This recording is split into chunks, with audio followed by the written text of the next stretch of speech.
Please do like share and subscribe, और कृपया करके इस चैनल को बढ़ाने के लिए आप इसको सब्सक्राइब कीजिए, साथ साथ अपने दोस्तों के बीच में भी इसको शेयर जरूर कीजिए। गुड इवनिंग फ्रेंड्स, आज के अपडेट कुछ इस प्रकार से है। ताइवान ने चीन के खिलाफ अपनी रक्षात्मक क्षमता बढ़ाते हुए पहली स्वदेशी पनडुब्बी लॉन्च की है। इस पनडुब्बी का नाम हाईकून रखा गया है, जिसका अर्थ पौराणिक समुद्री जीव होता है। हाईकून पनडुब्बी को ताइवानी राष्ट्रपति साई वेंग ने गुरुवार को ताइवान के दक्षिणी बंदरगाह शहर काओशुंग में लॉन्च किया। आने वाले हफ्तों में इस पनडुब्बी का समुद्री ट्रायल किया जाएगा। इस पनडुब्बी को चीन के खिलाफ सीधा खतरा माना जा रहा है। पनडुब्बियां पानी के नीचे हफ्तों तक छिपी हुई रह सकती हैं और दुश्मन के खिलाफ बड़े हमले को अंजाम दे सकती हैं। हालांकि चीन ने इस ताइवान के लिए दिन का सपना करार दिया है। चीन शुरू से ही ताइवान को अपना हिस्सा मानता है और सेना के दम पर कब्जे की धमकी देता है। हाईकून की लॉन्चिंग के दौरान राष्ट्रपति साई ने कहा कि अतीत में स्वदेशी पनडुब्बी को असंभव माना जाता था, लेकिन आज हमारे देशवासियों के द्वारा डिज़ाइन और निर्मित पनडुब्बी आपके सामने है। यदि सब कुछ ठीक रहा तो पहली पनडुब्बी 2024 के अंत तक डिलीवरी के लिए तैयार हो जाएगी और दूसरी के 2027 तक पूरी करने की योजना है। इससे ताइवान की सामरिक क्षमता में ज़बरदस्त वृद्धि होने का अनुमान है। ताइवान की सरकार ने यह भी कहा कि स्वदेशी पनडुब्बियां चीन को फर्स्ट आइलैंड चेन यानी ताइवान, जापान, फिलीपींस और इंडोनेशिया को जोड़ने वाली एक काल्पनिक रक्षा रेखा को बाईपास करने से रोक सकती हैं। ताइवान की पहली स्वदेशी पनडुब्बी की लागत $1.54 बिलियन है। एक डीजल इलेक्ट्रिक पनडुब्बी के लिए इतनी राशि काफ़ी ज़्यादा मानी जाती है, लेकिन स्वदेशी तौर पर क्षमता हासिल करने के आगे यह कुछ भी नहीं है। यह पनडुब्बी चीनी नौसेना को ताइवान और उसके बाहरी क्षेत्रों की रक्षा करने में सहायता प्रदान करेगी। ताइवान की बाकी की स्वदेशी पनडुब्बियां भी चीन की नौसेना को द्वीप को घेरने और उसे बाहरी संसाधनों से काटने से रोक सकती हैं। अगर चीन ताइवान पर हमला करता है या आक्रमण करता है तो यह पनडुब्बी दुश्मन के खिलाफ प्रभावी भूमिका निभा सकती है। पनडुब्बियां ताइवान की चीनी हमले के खिलाफ निरोध की समग्र रणनीति का हिस्सा है। हालांकि इनकी संख्या चीन की तुलना में काफ़ी छोटी है। ताइवान का लक्ष्य हमले को जितना संभव हो उतना कठिन बनाना है, ताकि चीन के लिए उसे सार्थक बनाना बहुत महंगा हो। चीन के पास दुनिया की सबसे बड़ी नौसेना है। ऐसे में ताइवान से यह उम्मीद नहीं की जा सकती कि वह चीन के बराबर टक्कर देने वाली नौसेना का निर्माण करे, लेकिन ताइवान अपने मित्र देशों की मदद से चीन को हर मोर्चे पर कड़ी टक्कर दे सकता है। ताइवान का लक्ष्य 1980 के दशक में 2 डच निर्मित पनडुब्बियों के मौजूदा बेड़े और द्वितीय विश्व युद्ध के युग की अमेरिकी पनडुब्बियों को केवल प्रशिक्षण के इस्तेमाल करने के लिए 8 डीजल संचालित पनडुब्बियों का निर्माण करना है। नए model Lockheed Martin Corp combat system US निर्मित MK-48 हैवीवेट टॉर्पीडो से लैस होंगे। चीन की कम्युनिस्ट पार्टी ताइवान को एक प्रांत के रूप में दावा करती है, हालांकि उसने इस पर भी कभी शासन नहीं किया है। चीन ने अपने उद्देश्य को प्राप्त करने के लिए बल के उपयोग से इनकार नहीं किया है।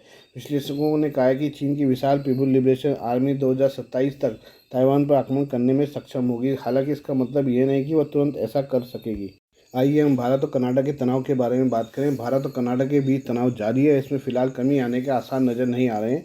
कनाडा के प्रधानमंत्री जस्टिन ट्रूडो ने भारतीय एजेंट्स को खालिस्तानी हरदीप सिंह निज्जर की हत्या दोषी बताया था, जबकि उनके देश की एजेंसियां इस सिलसिले में पाकिस्तान की इंटेलिजेंस ISI के एक एजेंट से पूछताछ कर रही थी।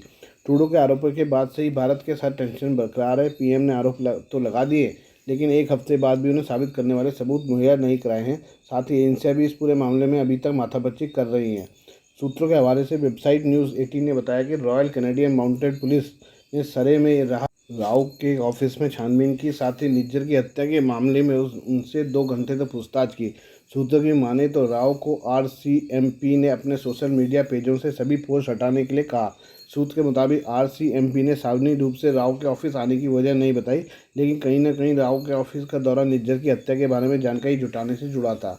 सरे पुलिस, RCMP और Canadian security intelligence service CMIS के जांचकर्ताओं ने इस दिशा में काफ़ी माथापच्ची की। 18 जून को ब्रिटिश कोलंबिया के सरे में गुरुद्वारे के बाहर 45 साल के निज्जर की हत्या कर दी गई थी। भारत ने साल 2020 में निज्जर को आतंकवादी घोषित किया था। भारत ने कनाडा के आरोपों को बेतुका और प्रेरित बताते हुए खारिज कर दिया। रक्षा विशेषज्ञों के मुताबिक राहत राव और तारिक कियानी कनाडा में ISI के वो एजेंट हैं जो एजेंसी के लिए सबसे ज़्यादा काम करते हैं। साथ ही वो उन आतंकवादियों से भी निपट रहे हैं जो भारत से आते हैं और वांटेड लिस्ट में हैं।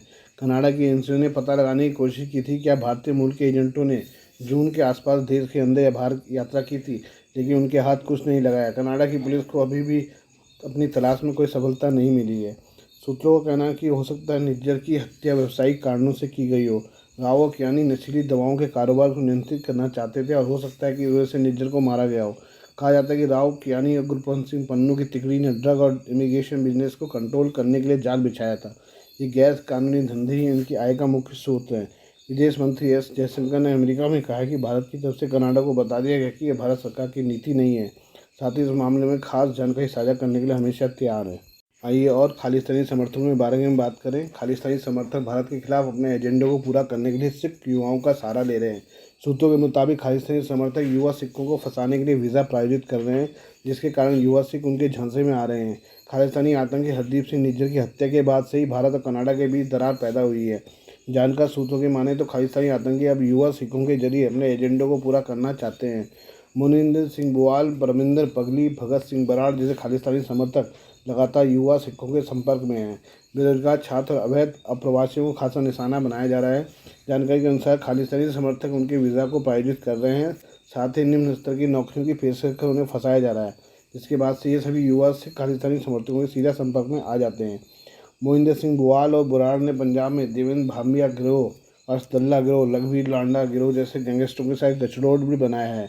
पंजाब में आतंकवादी हमलों के लिए अपने गुर्गों का उपयोग करने के बदले में इन वांछित गैंगस्टरों को कनाडा ले गए।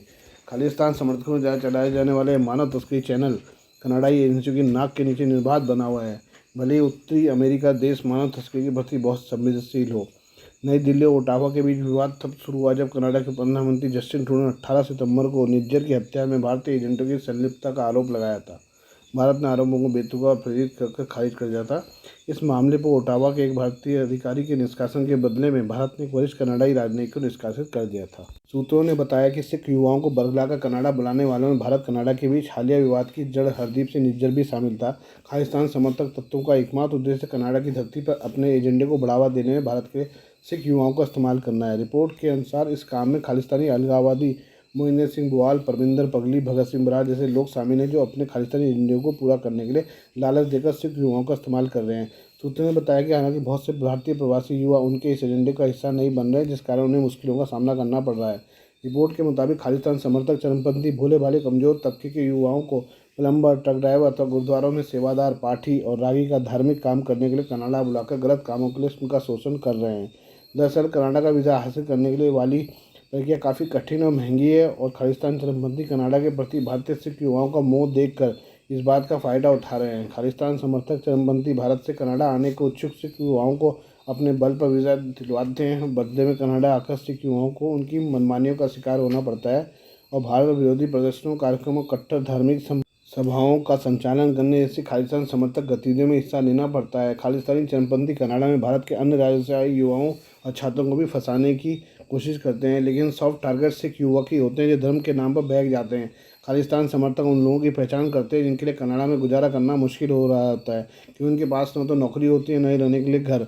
लालच देकर खालिस्तानी चरमपंथी उनको अपनी कठपुतली बनाकर उनका शोषण करते हैं। खालिस्तान पंथियों के लिए ऐसा लोगों तक पहुंचना अब और आसान हो गया है, क्योंकि वो सरे, ब्रैम्पटन, एडमॉन्टन जैसे शहरों में 30 से अधिक गुरुद्वारों पर अपना प्रभाव रखते हैं। सूत्रों ने बताया कि निज्जर, बुआल और बराड़ ने पंजाब में देवेंद्र भामिया गिरोह, अर्शदल्ला गिरोह, लखबीर लांडा गिरोह जैसे गैंगस्टरों के साथ मिलकर एक गठबंधन भी बनाया था और इन वांटेड गैंगस्टरों को कनाडा ले आए थे। रिपोर्ट में कहा कि भारत में कुछ खालिस्तान समर्थन राजनीतिक दल 1 से 2 लाख रुपए लेकर सिख युवाओं को एक पत्र भी जारी करते हैं। युवा इस पत्र का इस्तेमाल कनाडा में राजनीतिक शरण देने के लिए करते हैं। पद खरीदने वाले युवा झूठा दावा करते हैं कि वो पार्टी कैडर हैं और भारत में धर्म के आधार पर उत्पीड़न झेल रहे हैं। ऐसे युवा कनाडा पहुंचते ही खालिस्तान समर्थकों तत्वों में शामिल हो जाते हैं।